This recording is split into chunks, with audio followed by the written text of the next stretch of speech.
Good morning everyone. I am Dr. Abhishek Bansal and I work as Senior Consultant Orthopedic Surgeon at Diyos Hospital. Today I am going to talk very briefly about common foot and ankle problems seen in the outpatient department and how do we manage them. Commonly speaking, the foot and ankle problems are seen mainly in two age groups. One is the pediatric age group or the kids presenting with the birth or developmental foot and ankle problems.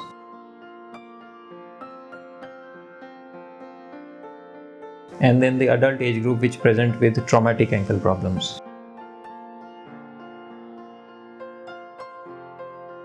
The common treatment for the pediatric age group essentially consists of some stretching exercises, some different type of plasters and some orthotics. We at Diyos take pride in extending that treatment a step further by offering some relatively newer techniques in managing these problems like bony procedures, soft tissue releases,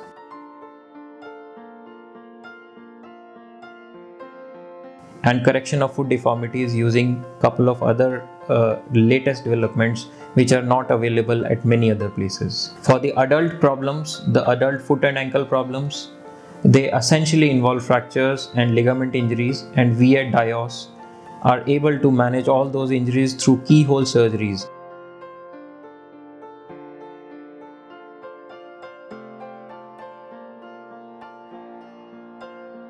Which is called as arthroscopy, which means that with minimally invasive two small holes, we can repair or reconstruct the ligaments, we can repair or reconstruct the bony problems which are faced during those conditions. In total, foot and ankle problems nowadays can be managed in a much less invasive way as compared to what they were used to be managed a couple of years back when the patients with foot and ankle problems used to undergo extensive surgeries. Thank you.